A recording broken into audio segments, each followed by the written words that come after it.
ଆପଣ ଯଦି ସତରେ ଡବଲ ଇଞ୍ଜିନର ସରକାର କେନ୍ଦ୍ର ସରକାରଙ୍କ ସହିତ କଥା ହୁଅନ୍ତୁ।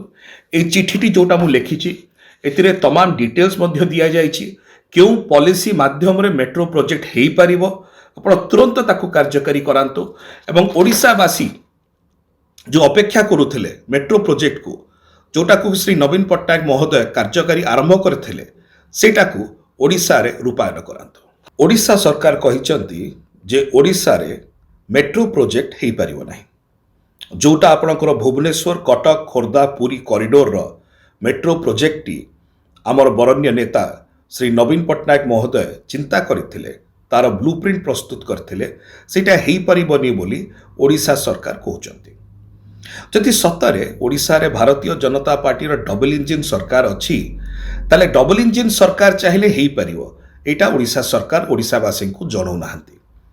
आपण कहिबे केमतिका मेट्रो प्रोजेक्ट गुड़िक जेते सबु अच्छी भारत वर्ष रे एटा नेशनल अर्बन ट्रांसपोर्ट पॉलिसी एवं मेट्रो रेल पॉलिसी 2017 द्वारा कार्यकारी करा जाय थाए। किछि गुड़िक राज्य सरकार का माध्यम रे हुए, किछि गुड़िक केंद्र सरकार एवं किछि गुड़िक राज्य एवं केंद्रर जुग्म सहायता रे ही थाए। मु गोटिए चिट्ठी लिखिछि माननीय केंद्र मंत्री श्री मनोहर लाल को। माननीय केंद्र मंत्री Shri Manohar Lal होउचंती housing and urban affairs रो केंद्र मंत्री एवं तांको अधीन रे मेट्रो प्रोजेक्ट गुड़िक आसे ए देशर।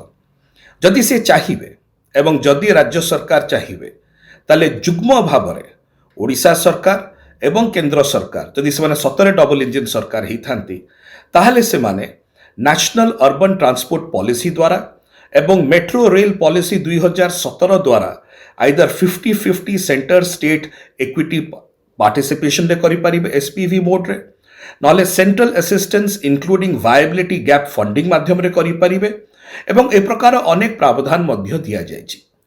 मोर एति कहिबार होछि ओडिशार भारतीय जनता पार्टी सरकार को आपण जदि सतरे डबल इंजिन सरकार केंद्र सरकार सहित कथा हुअन्तु।